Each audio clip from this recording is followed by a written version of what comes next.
6 mars 2009, expérience 164, collier de Bouddha. Le premier maître spirituel que nous avions rencontré il y a plusieurs années nous avait parlé d'une technique permettant de développer le contrôle de la réalité consciemment, c'est-à-dire de manifester son intention plus fortement dans la réalité pour créer les événements voulus en conscience. La technique consiste à développer un centre énergétique situé à la base du cou appelé le collier de Bouddha. Il s'agissait d'un exercice simple très proche du Qigong à faire tourner vers le nord, hors jour d'orage, va savoir pourquoi, et qui consistait en des respirations particulières incluant des mouvements de la tête précis. Nous avions pratiqué un petit peu et puis finalement nous avions laissé tomber. D'abord parce qu'au vu de l'état de notre structure mentale sur laquelle nous travaillions à bâton rompu à l'époque, il semblait clair que si nous avions pu créer les événements de nos vies en conscience, même partiellement, ça aurait été la catastrophe. Trop de directives contradictoires et de colère à faire sauter à ce moment-là. Accessoirement, Pascal tirait avec les runes que c'était inutile dans l'immédiat.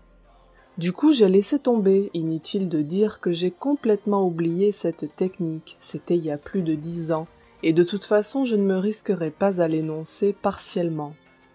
Depuis qu'en neurotraining elle m'a levé la peur d'utiliser mes capacités et que les maîtres m'obligent de plus en plus à dépasser ma vision duelle des choses et à agir moi-même, ils m'ont fait pas mal sauter de blocage au niveau de ce centre, et je peux le ressentir.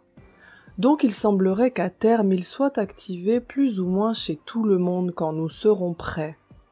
Honnêtement, j'étais prêt à reléguer cette histoire de collier de Bouddha dans la catégorie légende, et je m'en suis rappelé uniquement depuis que je ressens ça. Donc il existe bien, et c'est lui qui permet à notre intention de prendre effet. Et dans le passé, ceux qui voulaient retrouver leur pouvoir sur le monde travaillaient à développer ce centre dans différentes sociétés secrètes et temples.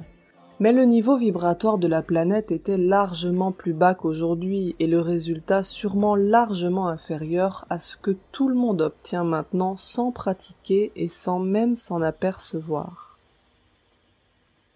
7 mars 2009, expérience 165, 3 jours dans son corps. Hier, journée un peu dure et j'ai commencé à me sentir pas mal fatiguée. Heureusement, le soir, j'avais rendez-vous avec la bioénergéticienne ou magnétiseuse. Donc, en faisant le point avec elle, il en ressort qu'une des entités qui me font bosser en ce moment a décidé de jouer un peu trop et m'a fait avancer trop vite. Résultat, je suis super crevée et mon corps physique a du mal à suivre. Du coup, l'archange Gabriel est venu un peu sévir, et l'entité, un guerrier du bas astral qui me faisait bosser sur le premier chakra je pense, a été remplacée par une autre à ma demande. Cette fois, une entité négative féminine va me faire bosser sur l'autorité, un programme plutôt intéressant. J'ai également appris que en haut, ils n'ont aucune notion de temps. Le temps linéaire est une notion d'assez bas niveau dimensionnel, même les morts ne sont plus en temps linéaire. C'est spécifique à la 3e dimension, j'ai l'impression, puisque depuis qu'on intègre la 4e, bizarrement on redécouvre l'éternel moment présent et le double du futur.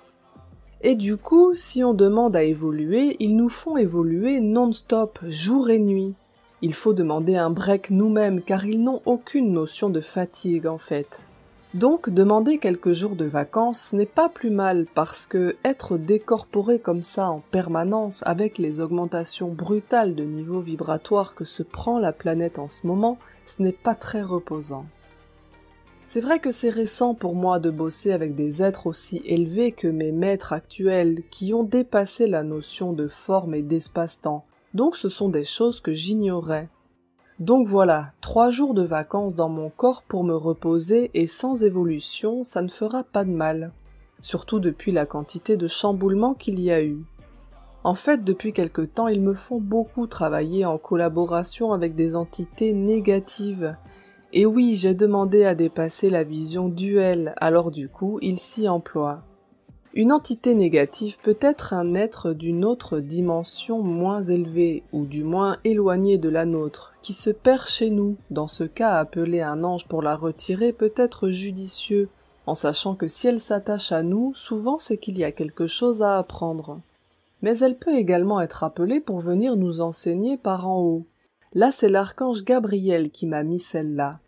La notion de négatif-positif est très relative et dépend beaucoup du mental. Ça, j'ai pu le tester dans tous les sens. Mais en fait, nous avons des choses à apprendre les uns des autres, qui que nous soyons. J'ai d'ailleurs eu droit à un non-terrestre négatif qui a bossé sur mon mental la dernière fois, assisté de non-terrestres positifs et de mes maîtres qui m'ont expliqué que je le percevais négativement parce que son énergie était très éloignée de moi et peu compatible avec la mienne. Mais c'était la mieux placée pour faire ce boulot précis. Donc la notion de bien et de mal est purement mentale, et en fait il n'y a que des êtres différents issus de mondes parallèles qui tendent tous vers l'absolu dans une évolution constante. Tout ça c'est encore dur à digérer pour moi, donc un peu de repos ça ne fera pas de mal. Je me demande si je vais être capable de rester complètement dans mon corps physique 3 jours entiers. Ça doit faire plus de 10 ans que ça n'est pas arrivé.